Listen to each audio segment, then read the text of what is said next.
having an iguana over some years, and yeah, so well, let me, um, uh, okay, I'm sorry, I lost connection here. So yeah, I've always been interested in reptiles, and I had an iguana, and so I needed to give that away. And so at some point, I guess it was after listening a podcast of Marty with the guy from the Temple of Awakening Divinity. They were talking about these toads, and actually, I heard about the toads when I was 19, first time, and a friend of mine had a reptile shop, and so he had these toads, but these days, they were always wild. And at the time when I heard first about them again, which was shortly after I experienced the first time DMT smoke, which is like 10 years ago now, I bumped into the toads. So what is that? And then it's DMT and some toads, but at the end, we all know it's 5-MeO DMT, which is a total different drug experience than NMDMT. It's not that NMDMT can offer you can't offer you, because many people say like NMDMT is like not powerful enough. The point is like Paracelsus said, is like the dose makes the poison, yeah. And so it's with drugs, the dose makes the experience. So if you vape 50 to 60 milligrams of NMDMT, you are experiencing the very same thing as you experience with the 12 or 30 milligram or 5-MeO DMT. So I learned that these toads have this capacity to produce the 5-MeO DMT in their glands, and I got very interested in it because I was interested in the animal itself. So at that time, which is like 9 years ago, there were only wild toads present on the market here. So I put it on ice, and it popped up later, like 2 years later, and I was able to obtain German bred toads. So there's a breeder in Germany and also one in Russia. At least 7 years ago, there were one. There were two, and so I was lucky to get four toads, and then another seven. And actually, in the process, two of the first toads died um, for unknown reason. They came from the Frankfurt Zoo, and it wasn't clear, how they've been raised. They were already 1 year old. Don't want to bore anyone. It's just so I got my hands on the toad. Um, Many people have never seen such a toad, and yet they have had an experience with the secretion of those toads, where you then start to question yourself, where's the secretion coming from? How is it harvested? How are these toads treated in the process? What's all behind that? So in my case, I can always wholeheartedly say that I'm the one caring for these animals. I'm the one to need to go down on them and milk the secretion out of their glands. And I know how they can get infections if you don't properly do it. And I know how to treat them if they have an infection. And all these things I can see meanwhile. And I'm overall seeing that these toads, they don't like it. It's just like, I love to use the image like, if you would be approached by a 10 times higher toad wanting to milk your acne, how would you like this? And when you take this into consideration, you got to start asking yourself, how spiritual is your experience if there's another being suffering for exactly that? So it's all love, the toads are not excluded, they're not lesser or lower than us. So you got to start to ask the question, is it really needed to use toads? Luckily, we just mentioned that here in the Netherlands, it's legal to obtain 5-MeO DMT lab-made product. So since the original substance is a blueprint from God directly, like nature, it's 5-MeO, the natural substance. So is there really a difference between making that, synthesizing that in a laboratory, or synthesizing it in a toad, in a living animal? So I come to the conclusion, and I don't know where I'm going here, it's flowing. Yeah. So I come to the conclusion that this is pretty much the same experience you get from they call it synthetic. I call it synthesized, because I believe that a synthetic drug, for me, I'm totally wrong, I guess. For me, is a synthetic drug would be like LSD, something which is man-made, which is processed through a human brain and not directly coming from the source itself. So I call it synthesized. And as a matter of fact, those laboratories, they can't use in the process the cleanliness I can have in my small lab here. So what I do is I take these free-base crystals and I clean them and I recrystallize them over 3-4 days into salt grain size like 5-MeO DMT crystals, which makes them very, very close to 100% pure. So then you have, again, energy added into the whole thing of the growing process of the crystal. Like crystals are containing information. This is something, on my beloved water, people who know me know that I'm crazy for this water. You see this water crystal here? It's all containing the information of the water in that, and it shows itself in the crystalline structure. So the purer, the more solid, the bigger a crystal grows, the more information it contains. I've been starting a big thread with this for an DMT crystal growing 10 years ago on the Nexus, on the DMT Nexus. And it was going all in about, because people, it's like the drug is the drug is the drug. But interestingly, if you smoke different sized crystals, different shaped crystals, you would enter up in a different space. It could very well be all the mind, On the other hand, if a certain dose is reached, there's no mind left. Like you enter into a space which is just like when you come back, it's a totally outcome. So all that being said, my wholehearted wish for the future would be that you consider not to do the drug if it's coming from a natural source. Specifically, if you don't know the source. If you have a friend taking care for the toads and he's brave enough, and well, let's say, I don't know, my toads don't like it. I can only say the toads don't like it. So for me personally, there's no way I will ever use this secretion anymore. At the moment, I'm in a transition phase, so I have some leftovers. But guess what?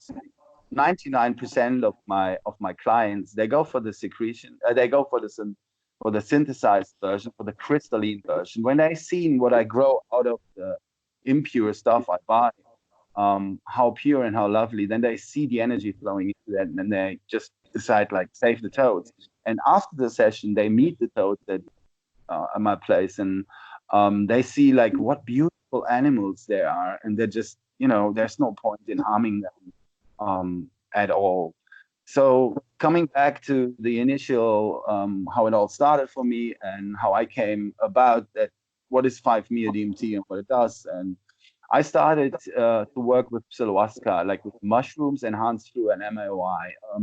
And those mushrooms get very, very powerful, like the dose makes the poison. Again, if you have a very high dose mushrooms, like psilocin is enhanced 5 times or up to 5 times from my experience through the Hamerlin, you're getting into a whole different realm of experience. It's like you become the experience. It's not, there is a person, a me, what typically is called ego. I avoid this word because it's negatively attached so much. I love the mind. The human mind is a very beautiful gift. And being grateful for that is the starting point into a very sacred experience, regardless of the drug. So when you have a very powerful dose of mushrooms, either you take them plain. Kilindi E is also talking about this, like high dose psilocin, or you take it, you approach that with an MPOI. You're in for a very powerful experience, and that powerful experience leads you to a place where the one person having an experience is vanishing into the experience and you become the experience. As a matter of fact, in that state, there's not much recollection of what is happening.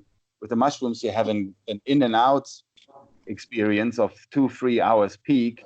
With the 5-MeO, it's more like you smoke it, you enter the space of nothingness, and then you come back and you remember the entry point and the exit point. So the thing is that, just let me finish up. With 5-MeO DMT, you have it easily accessible because you're able to vaporize the drug. Whereas a mushroom experience just takes 7, 8, 9 hours with enhancement through the MAOI. And I personally believe 5-MeO is a very powerful drug, is a very powerful tool to gain such an experience. But from my experience with screening people very properly in these days, I can see it's not for everyone.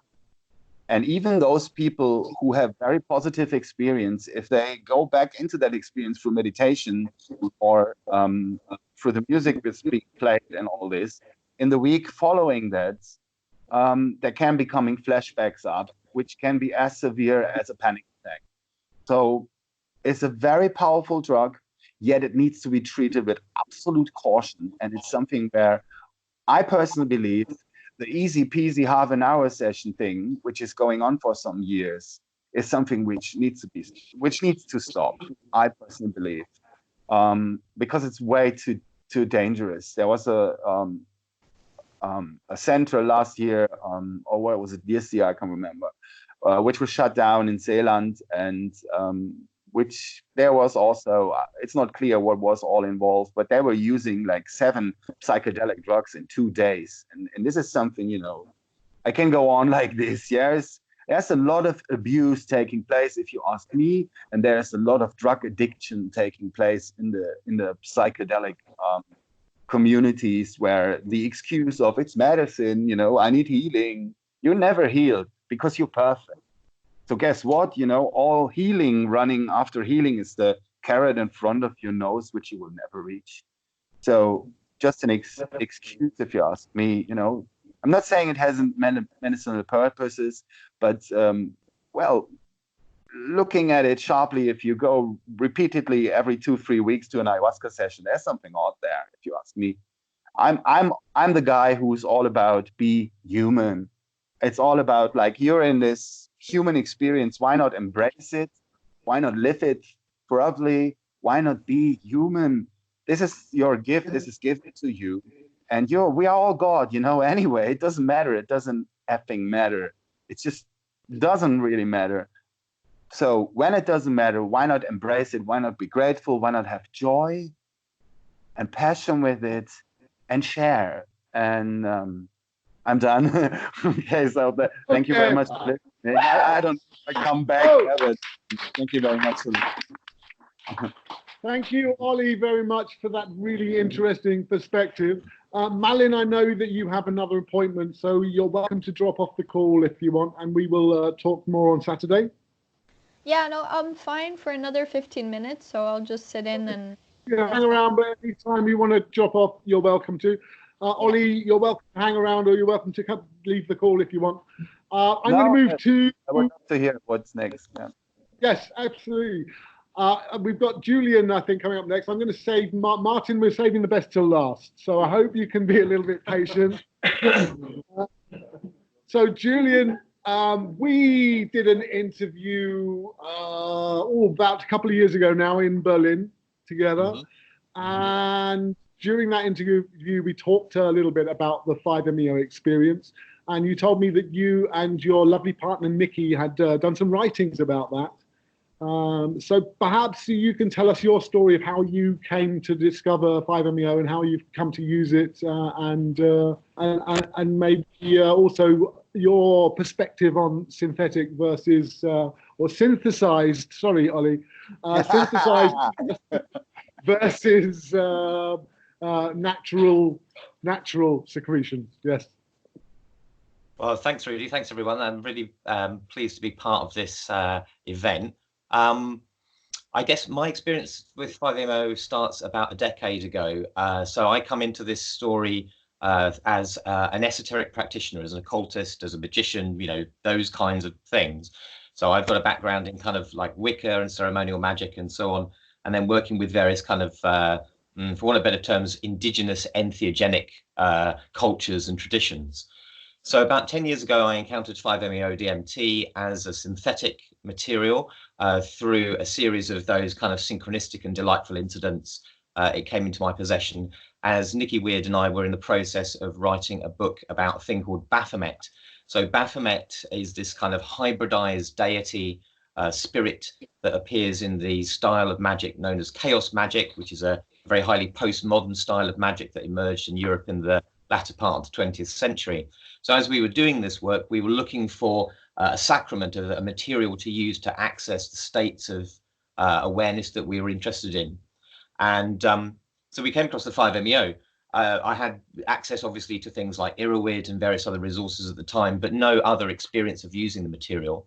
And so various misadventures and excitements later, we found a kind of a successful way for us as a couple and as an affinity group to use this material in a kind of sacramental ritual that, to cut a long story short, basically looks like taking, engaging with the 4 elements. So engaging with the smell of soil for the earth, with the smell of plants for the air, with water, and then with honey, the taste of that to represent fire, and then taking collectively the 5-MeO and doing that in a kind of ceremonial setting. So that was the kind of background that I had, and the experiences I've had with that medicine have kind of flowed from that. So I've had the opportunity to work in a variety of kind of groups of people, facilitating sessions, and obviously my own individual work and work with other groups of esoteric practitioners. I think that it's a fascinating material. I would say that the privileging of any one psychedelic drug above another, I think kind of for me misses a little bit the point, which is that it's horses for courses. Different people at different points in their lives respond in different ways to different substances. Different dosages are sometimes useful. Low dosages can be beneficial when you're learning to embrace and interact with a new spirit. When you first go around to somebody's house, you probably sit politely and listen to them talk. You don't rush up and give them a big kiss with tongues. So whilst a high dose experience may be valuable, sometimes it's actually nice to kind of shake someone by the hand, lead yourself in. And partly because of the short duration that Oliver and other people have spoken about with 5-MeO, it's really kind of useful from that perspective. Equally, the short duration can mean that if the substance is being smoked or injected, that the short duration of those kinds of experiences tends to mean that there is that flash moment, whatever that is, depending on the dosage level. And sometimes it can be difficult and even traumatic to bring those things back into everyday waking consciousness. So I think we have to think about intelligent dosing rather than heroic dosing. And that includes sometimes periods of abstinence, periods of microdosing, and exploring these different psychedelics, which are kind of, for me, different spirits, different styles, and rather like different forms of cookery. You know, I love a good traditional English curry, but I also like Italian food and so on. So having a diversity of material spirits to work with is really important. And in that diversity, I think you have to think about, where does this stuff come from? If you can produce the material yourself, or your immediate community can do that, then that's great. You have to think about the impact that whatever the substance is having on the ecology, whether that's how long it takes the Banisteriopsis vine to grow, or whether or not it's how the mushrooms are being harvested, and whether that's being done well if it's in an outdoor setting, whether it's the 5-MeO, whether it's taken from a toad or taken from a Chinese laboratory. So we have to really kind of think about these things and be mindful of those things. There's probably no gold standard answer, but it's about having an engagement with the fact that we're dealing with, if you like, spiritual matters. And like alchemists, we also have to deal with the very material, leaden reality of these are products that can be bought and sold in a variety of different ways. And there's lots of control and issues associated with those. I don't know, I don't really see much of a separation in a way between synthetic or synthesized and organic. Firstly, we know that there are examples of substances that have been found or created initially in laboratories and subsequently found in nature. There are plenty of plants and indeed probably animals out there that we haven't assayed and we haven't relationships with. So there may well be other substances which we only know so far in laboratory environments, which might subsequently be found in the biology of our planet. I think that we have to, within the synthetic or artificial, man-made and natural, we have to, for me, problematize the whole idea that about this separation. So like the separation between mind and body, or between matter and spirit. You know, I've met people like Shulgin. He looked to me like a piece of biology, and therefore one might argue that the things he created in his alchemist's laboratory were pieces or other outputs of a very specialized form of biology, which is based primarily on the human ability to make and use fire. So I think that it's about having an intelligent engagement with these substances in terms of the dosage, in terms of where we take them from, and in terms of how we use them. And that's it for me. 5-MeO, I have to say, is one of my personal favorites, along with things like LSD, which, whilst I take the point that it doesn't quite occur in nature, there are probably perhaps lost organic ways of realizing this material, as was done perhaps in Eleusis. Some nice archaeological evidence to support the Eleusinian mysteries LSD idea that I think was in from a find in Spain a couple of years ago, looking at the possibility that there was some cunning way of taking the ergot and processing it into a lysergamide type material. So the difference between natural and artificial is very, very much open to question. And something that is artificial can also have its own issues, its carbon footprint, the environment in which it's being produced, all of the technology that has to add up to its production. But it's about trying to find substances where, as you take that substance, you can have a good feeling as far as is possible that you are engaging in an experience that's kind of honorable and has good heart in it. Yeah, because that's probably going to seed a really good journey, whether that journey is a low dose, going into nature and walking around journey, whether that's like some kind of high dose reset experience that you want to do. To have that sense that the medicine is good medicine is really important.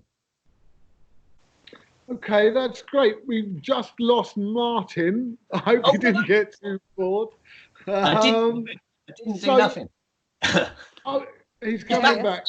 Hi, Martin. We lost you for a second. Yeah. Right. So, thank you so much for that, Julian. You are such a compelling speaker.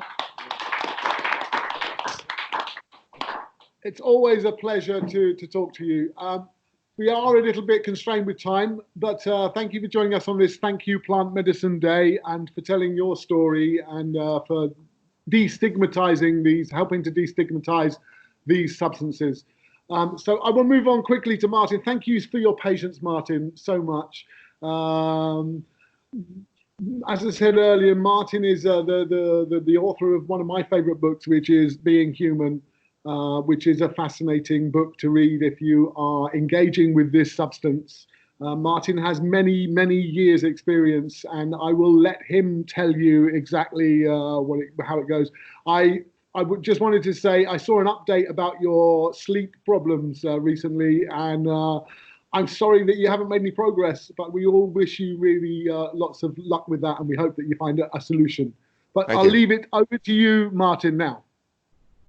Okay, well, first I just want to say thank you for inviting me and having me in this event. It's a lot of fun to participate remotely for something that's happening in Amsterdam. I was there some years ago. I think it was maybe 2012. In the summer, I was in Amsterdam, and I have fond memories of munching on psilocybin truffles and boating around in the canals. So I had a good time in Amsterdam. Yeah, I mean, I could talk about 5-MeO for hours and hours. That's actually kind of what I do for a living, in large part. I've given so many interviews about it. So I'll just say a few introductory things. One is that I got involved and very interested in 5-MeO DMT over a decade ago now. And at the time, when I first experienced 5-MeO DMT, and it just completely blew me away in terms of what the experience was. At that time, so we're talking about around 2008, really the molecule that was all the rage at that time was DMT, or quote unquote regular DMT. And very few people had ever heard of 5-MeO DMT. And when I would say things like 5-MeO DMT, people would say, oh, you mean DMT? I was like, no, I don't mean DMT. I mean 5-MeO, 5-methoxy DMT. And so there was very, very little knowledge about it at the time. And there was kind of a general opinion for those who did know something about it. Like there was a talk by Terence McKenna where Terence McKenna said, well, 5-MeO DMT, it's just this feeling. It's just this feeling. He said, but I really like NN-DMT because that's when I really hallucinate. And he really emphasized the hallucinating on DMT. And so everyone was like, yeah, DMT is like, that's the shit. That's the bomb. And this 5-MeO stuff, it's just a feeling. It's just a feeling. And my response to that is, but what is the nature of that feeling? I mean, what are we talking about here? Because for me, the comparison was just so far weighted on the side of 5-MeO DMT, because my experience, my very first full experience of 5-MeO DMT was, holy shit, I just merged with God. I became one with all that is in all space and all time, eternity, infinite consciousness, infinite love, infinite presence, infinite awareness. And you people want to tell me that machine elves and aliens and UFOs, like that's the top of the line? You got to be fucking kidding me. So, and it was at that point where I coined the term the God molecule that I got on my podcast. This was early on when I had started my podcast, The Entheogenic Evolution. And I said, well, look, if people want to call DMT the spirit molecule, that's fine. But 5-MeO DMT, this is the God molecule, okay? And I definitely received, oh man, I got so many messages, hate mail. People say like, what the fuck are you talking about? Who the hell do you think you are? I mean, there was a lot of angry blowback because I became kind of a critic of Terence McKenna, of saying that, this whole stuff about machine elves, this just seems like the sideshow at the carnival. But, the real deal is the non-dual experience. And that's where I started really introducing the language of non-duality into the psychedelic community. And also at that point in time, really the way that I would characterize it is everybody was kind of operating from sort of a shamanic model of psychedelic experience. And in my own experience, and then, my perception from my 5-MeO experience was that the dualistic model of self and other and self and spirit and me in this other realm and all that this is still the language of duality. And that for me, it was very clear that the non-dual experience was something that was beyond that. It was something that was more fundamental. And that it's when you cross these different levels of perception and of experience that you then get a vantage point on where you were. So from the non-dual experience, suddenly it provides new insights into the nature of the dualistic experience that previously might just be filled with wonder and awe. But then from the non-dual vantage point is like, oh, I now see this as manifestations of myself, manifestations of my own mind in some capacity, even though that can be transcendental and transcendent aspects of the self. It doesn't necessarily need to be a personal aspect of the self, but into the state of unity that you can be launched into through 5-MeO. That for me, that was just very clearly the heart of the experience of what it means to be a human being, which is, in my take, is we are God filtered down into the vehicle of a human being having a human experience, but our ultimate identity is the one unitary consciousness that is everyone and everything at all times and all places. And so you mentioned being human, that that was the first book I wrote after going through this process with 5-MeO DMT of really coming to accept that. And I would add that it wasn't an easy thing for me to accept, because of course for anyone to say I am God, that the ego is going to say, dude, you can't say that. Like, that is like, that's the most egotistical thing you could ever possibly say. But I just kept coming back to this truth, like, well, shit, we are all God. I'm not trying to say I'm God, so everybody bow down before me. That's total nonsense. It's that we are all God. We are all this one unitary consciousness, that there is only one consciousness, and that is sort of functioning as an actor that is performing the different roles that we are all identified as individuals, but the consciousness itself is one and it's unitary. So I felt at the time, I felt compelled to write the book Being Human. That was my understanding. It's like, look, to be human is to be God in a human body. And it doesn't mean that you are completely unlimited, because of course in the human form we have our human limitations, we have our human experience, and there's nothing wrong with that. But what I identified as a problem is the identification of anything lesser than that, of saying, well, I am this, I am that, and then the divisions that creates within humanity. So that I really saw 5-MeO as a potential tool to introduce to humanity as a way to overcome our egoic identifications and limitations, the ways that we divide ourselves and separate ourselves, and then decide that the other is wrong or needs to be conquered or needs to be killed or needs to be converted or whatever it may be. That virtually all human conflict comes from our limited sense of identity. And I really felt that if more people could have the full non-dual experience, that could help transform human society. And that also it's something that I feel is deeply necessary at this point in time. I mean, I'm speaking to you from the United States of America, where we have ego supreme in charge currently. And we can see the truly sick nature of what happens when ego runs rampant. And that's what's happening in the United States right now. And the only way to alleviate that symptom is to go beyond the ego. And that's where I see 5-MeO as a very rich and potent tool for helping individuals have that experience to then put their own limited sense of self into a more holistic and unified perspective, to understand that we really are all one. That when I'm dealing with another person, yes, that's another person. That person has his or her own history, his or her own identity, sense of self, problems, hopes, dreams, whatever. But underneath it all, that's also myself over there. Every other person I ever talk to or ever encounter is another version of myself. And I don't mean the Martin self, because that's the version of me over here. I mean the universal self that we all are. And that when we can, it's one thing to try and like understand that, but this comes from a place, to go back to that Terence McKenna quote, that it's this feeling.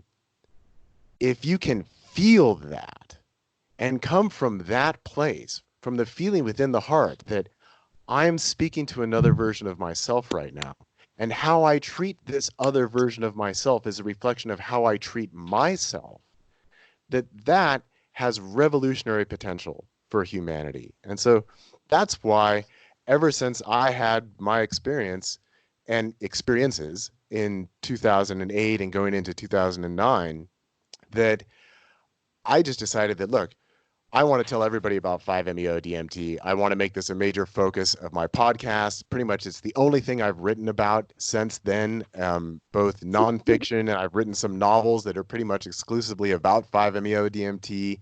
I write music about 5-MeO DMT. I make art to try and reflect the experience of 5-MeO DMT and psychedelics in general. I've given hundreds of interviews about 5-MeO DMT. I've told my story, umpteen zillion times. And people keep coming back to it because there's more and more knowledge and awareness. I mean, like 10 years ago, again, when I first started talking about 5-MeO DMT, and people were like, well, what are you talking about? There never would have been an event like this in Amsterdam. But now, the knowledge of 5-MeO has really exploded around the world. And kind of what we're dealing with now is people struggling to develop what are the proper methods and what are the proper screening techniques and what kind of preparation do we need? What kind of integration do we need afterwards? When is it appropriate? What is the right context and setting? And who are you doing it with? And what kind of impact does that have on your experience? And I myself, I've written my book, Entheogenic Liberation, which I wrote after I stopped doing one-on-one sessions with people. For me, it was always very important to only work with people one-on-one with 5-MeO DMT and allow up to 3 hours for the entire session. That I really don't like the whole drive-by approach that's going on out there, where people are doing one person after another, and then there's people moving around and people rattling around you, or somebody who's singing songs, and other people coming up to you and trying to talk to you, and also, making people stand. Like, that doesn't make any sense to me, that people want to lie down. So there's lots of things that I see going on that I'm not particularly thrilled about. But I also think that people should be able to choose who they go to and what method they feel like they're comfortable with. But I took, from doing 7 years of one-on-one work with people, I distilled that down into my book, Entheogenic Liberation. So that's my expression of what I think the best practices are, and the potentials and the pitfalls. And kind of going back to what Ollie said, I always want to emphasize that even people who have really positive experiences on 5-MeO can also have a great deal of difficulty afterwards integrating the experience. And I always like to emphasize, for anyone who hasn't tried it, no matter what you think the experience is, just know you have no idea. Because any idea that we have is, by its very nature, a dualistic concept of separating this from that, yes or no, right? All of our ideas exist in the realm of duality. Language in and of itself exists in the realm of duality, because language implies that there is a speaker and a hearer, that there is more than one, right? So that all language, all conceptuality is within the realm of duality. And you cannot have an idea of what this experience is.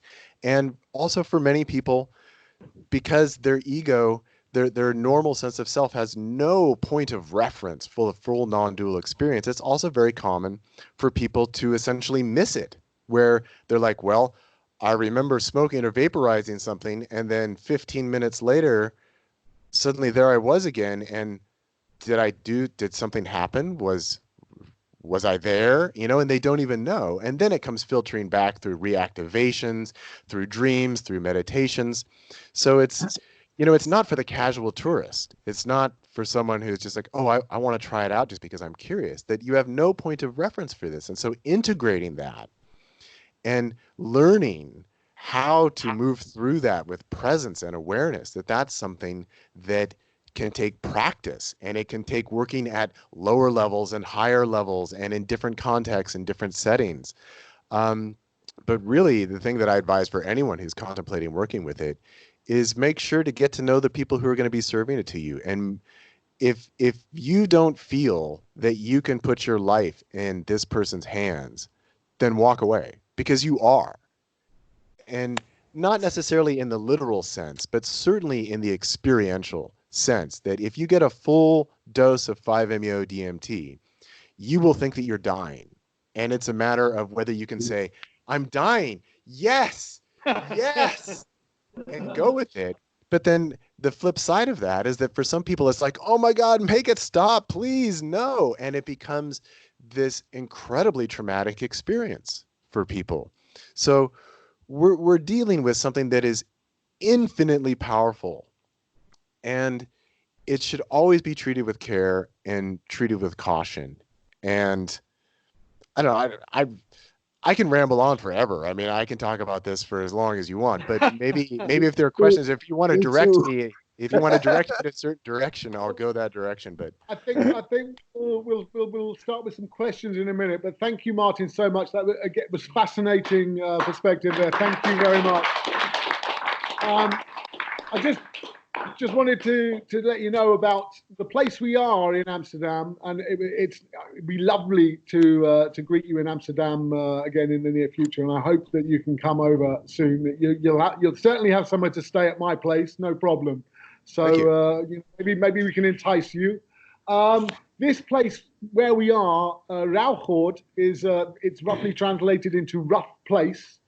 It was originally a pirate island. It got joined to the mainland at some point, and they built a village here, which was squatted in the 80s by a bunch of hippies and artists and ne'er-do-wells and creative people. and it's been here for a long time now. It's kind of, I don't know if you're aware of Christiania in Denmark, but this is kind of the Dutch version of Christiania. So it's a hippie enclave that's constantly under attack as well from the establishment, trying to clear it out. But what I learned today, we were talking about McKenna. Terence McKenna was here apparently in the 80s, so, or the 90s. Was it 80s or 90s, Michael? Must be the late 80s. Late 80s, Terence McKenna was here. So the spirit of McKenna is probably still here, and I'm sure he's listening to us now with a big grin on his face. So let's move over to questions. Does anyone have any questions for anybody? Yeah, Camilla. I had a DMT experience which involved maybe 4 or 5 of us taking it at the same time, and I found it interesting because you said that you prefer doing it one-on-one, and I found that the fact that we collectively went into this space changed the experience in a very kind of healing collective way. Would you think about giving it to people all at the same time? Maybe you aren't, I guess, experiencing it at the same time, but I don't know, maybe have some sort of collective healing happening, because I feel a lot we emphasize individual healing, but I think one thing that I found most benefited myself mostly from the rave culture was the fact that by taking MDMA and going in a collective experience, that healed that aspect, which I can't do alone. I can only do when other people are on drugs as well. Did you guys hear that? Mm-hmm. Mm-hmm. So who would like to? So what kind of experience did you have, a DMT or a 5-MeO DMT experience in the community?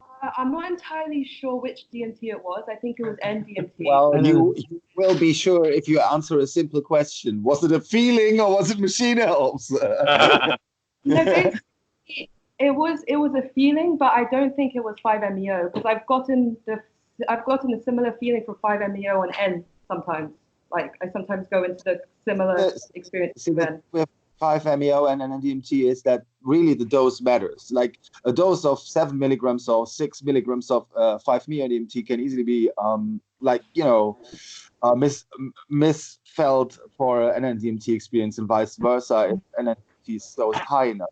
The thing that you have is definitely very beneficial, because it's lovely to be together with other people, to reunite with the oneness and everything. This is what's happening on ayahuasca sessions and all of this. But what I personally am talking about, and I guess I know Martin is talking about, is an experience with just you dissolving into everything. So becoming the oneness of all creation. And there is no one left who has then a judgment upon this was nice to be together. So that's the point, you see. If you dissolve into the experience, become the experience, it's very beneficial if that happens in a one-on-one setting, because initially, we are living in a dual world, and one becomes one. And the power of no one judging, no one putting energy upon you. I've been doing sessions with 1-on-2, a couple being together in one room. We were free. One person was smoking or vaping the 5-MeO, and the other person was sitting there having their worries, having their hopes, having their stuff. And all stuff and all things are energy, or everything is energy. So they were sitting there and putting their stuff into the session of the other person. So even though they were caring for each other and it's all lovely and stuff, and it's nice to see each other then and couple and stuff, you still have this interaction of energetical stuff from different people towards one another. And so in these days, I put people in a different part of the house. So not even a different room, but a different part of the house. So there's no audio and nothing visual to exchange. And I even don't let them look at each other after the first session.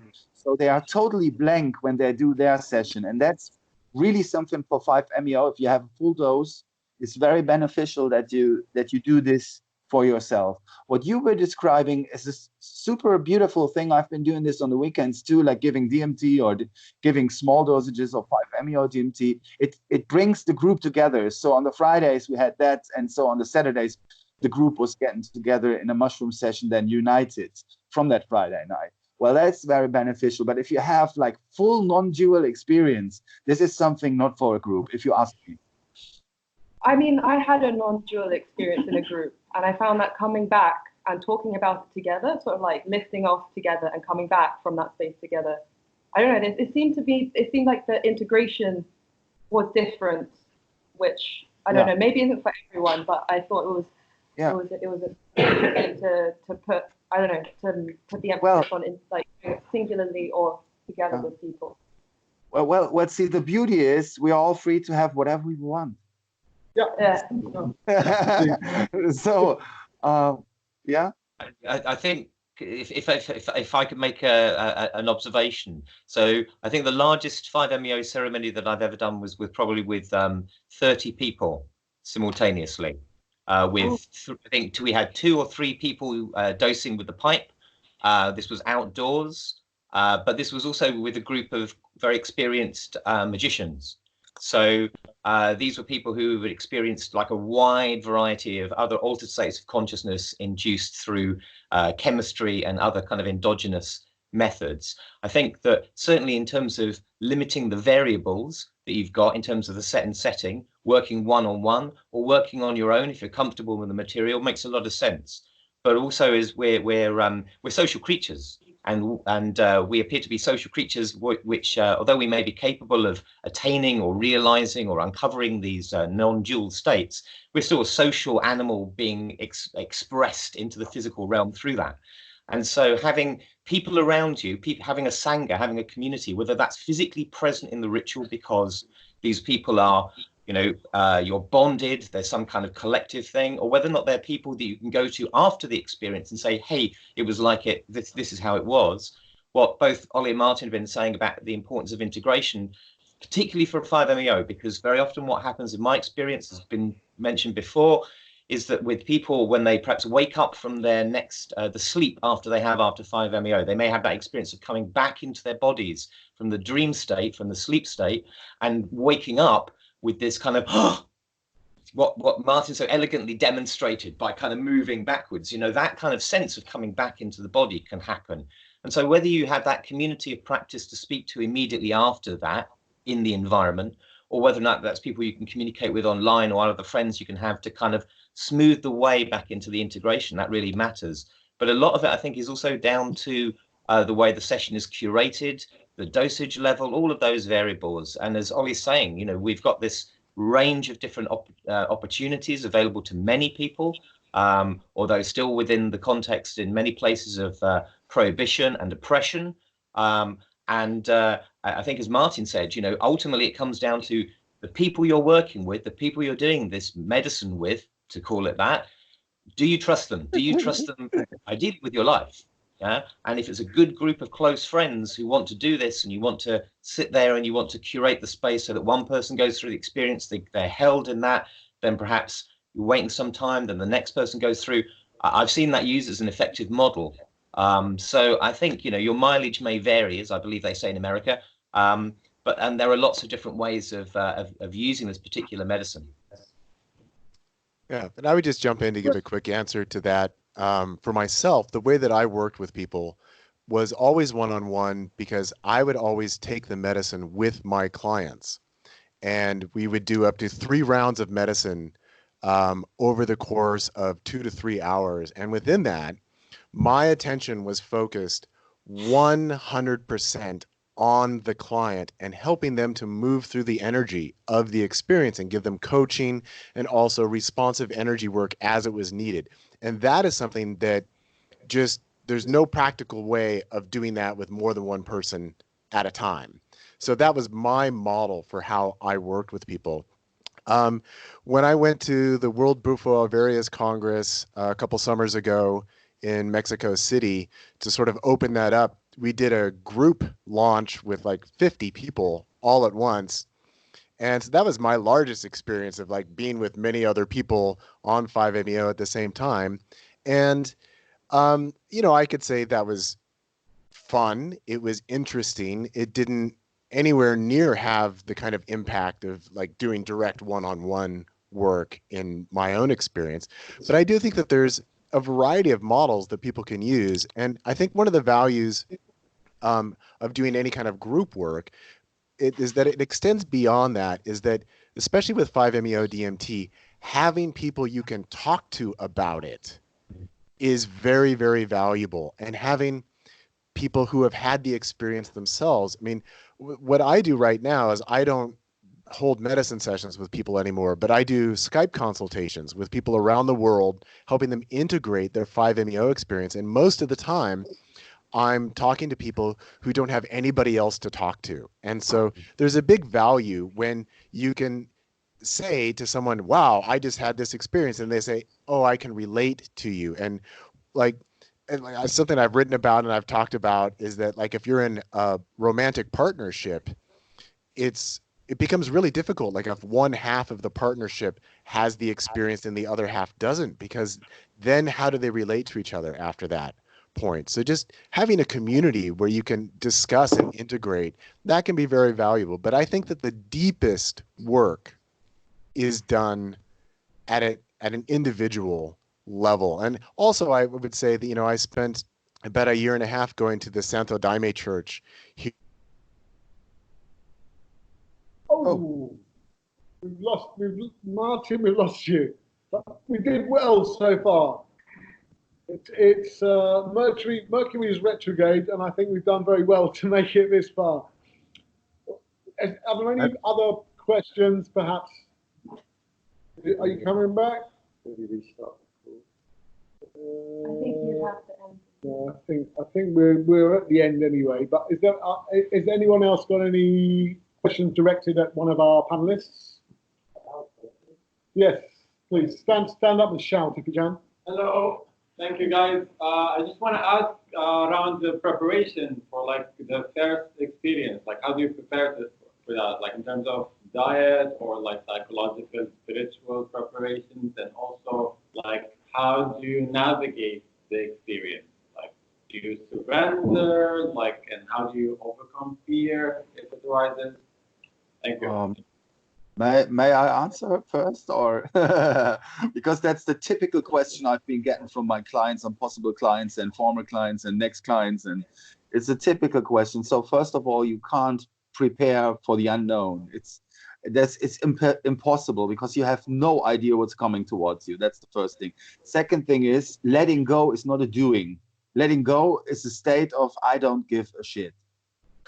Like, I don't care. It's a pure state of I don't care. Nothing matters. See, and that's a beautiful language also. Matter, matter. Yeah, nothing matters. And that's the point. Nothing is real. It's all one.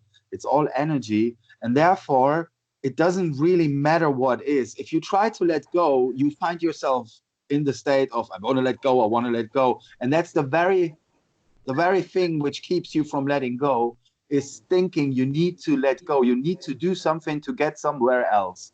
Being is doing in the moment without a cause. It's just being. It's just, so letting go is a state of I'm okay. I don't care. I don't mind. And then it's happening. So physically and psychologically preparation for a session is something which I also don't see, and where I would say people just live your life. Being obsessed with the idea that in 2 weeks you will do the session will keep you from the present moment away. And the present moment is all there is, always, ever. So thinking about the future is the worst thing you can do in the sense of like being now, here, now. So what I tell people is be human, embrace yourself, have some nice things for yourself, enjoy being human, take care for your little child inside, have a good time up to the session, make the trip to me here, to come here, a trip overall, like, and embrace it. Book some extra days here, have some sightseeing before and after. Just make it a gift to yourself, make it a treasure, make it a pleasure, make it a joy. And this is what I tell people to prepare. Nothing in regards to what is typically found in shamanic circles, like lowering the power of the ego, putting the ego in place, all these things where I believe is the ego behind. So I personally am always for be human, enjoy your humanness, embrace your human beingness. and therefore, you know, you can't prepare anyway. So why would you? Yeah, thank you. Thank you, Ollie. Julian, do you have anything to add? I would say, in terms of general preparation for any psychedelic experience, having a practice of meditation, having a practice of body work or body activity. So keeping the foundation that you want to bring into these experiences in good order. Eat well, rest well. Don't bother absorbing vast quantities of pointless news content, which is only a list of distressing things to be concerned about with very little possibility, perhaps, of you influencing them directly. For me, like my practice is things like Tai Chi, yoga, freeform movement to kind of work with the body and be present in that. And then to do open monitoring or mindfulness type meditation or concentration meditation to keep those things working well. And that's just like an ongoing practice for me for being human, for being here in the world. And then to bring those things forward into the session. So you've prepared a good kind of foundation for your life just as a person. I take the point that what Ollie's saying about people get very kind of fixated on this thing, but nevertheless, this is also a powerful experience. And so I just tell people, if they're going to go into a session, be really gentle with yourself, you know, take it easy, do your body work, do your practice, eat well, get good rest, be kind to yourself, you know, allow yourself to enter the process, which can be a really powerful, strange attractor in your own future. But it may well be that, you know, to meet that, as has already been said, that we know that the process of letting go of allowing the experience to kind of come through us is really what we want. And so to kind of, if you like, cleanse the channel, whether we see it as shamanic or a neurohack or whatever, just that process of being involved in meditative practice, in some kind of physical practice, spending time in nature, all of those things that we know are good for us, we should try and cultivate those things all the time. And then when we decide to sign up to go and sit with someone or to go to whatever the experience is, we can feel that we're coming from, broadly speaking, a good place. We can always turn up the notch on that a little bit if that gives us a sense of agency in those things. But fundamentally, we don't know what's going to happen. So we just have to be kind of kind to ourselves and approach those experiences with curiosity, a little bit of trepidation, of course, because we're humans, and to face something that is the unknown, that we're told is tremendously powerful. Of course, we're going to get perhaps anxiety about that, but then to reframe that as excitement and curiosity, and to enter that in a very kind of open-hearted way, but from a good perspective and a good position, with looking after our bodies and looking after our minds, and being, again, to go back to the earlier point, in the community, so that we know that when we've had that experience, we can go back, we can bring it to people who will understand us. You know, whether you're talking online to someone like Martin or you know, other people, you're able to process that material. So you've got, like, not just the preparation, but a bit of the outro. You figured a little bit about that as well. Yeah, that's important. Fantastic. Thank you, Julian. I'll just update Martin. Martin, unfortunately, we lost you mid-conversation there. I think we've done very well so far, considering Mercury is retrograde, and we have had minimal technological interruption. I'm amazed that this is working at all, actually. The question was, what is the best preparation for the 5-MeO experience? So this is our last question. If you can answer that, then we'll say goodnight to you all. All right. Well, I definitely recommend my book, Entheogenic Liberation. It's one of the reasons why I wrote it, was to prepare people. And my other book. But hey, Martin, you know, just coming from a place of having lots of experience with it, that within the book Entheogenic Liberation, I really tried to lay out, like, these are all the different ways that people energetically enter into the experience, where they encounter difficulty, how they integrate, where people avoid, where people hold on. But beyond that, you know, one of the universal bits of advice that I give to people is practiced honesty within yourself, both internally and externally. And the reason for that is because, again, this is my interpretation. I think it's correct that 5-MeO reveals the ultimate truth of human identity, that we are God. So it's this experience of truth. It's this feeling, this direct knowing of truth. And so the more we can practice authentic honesty within ourselves in our daily life, the ways that we think within our own mind, the way that we express ourselves to others, then the easier it will be for us to encounter the full truth and honesty of our being. And so it's a really simple thing.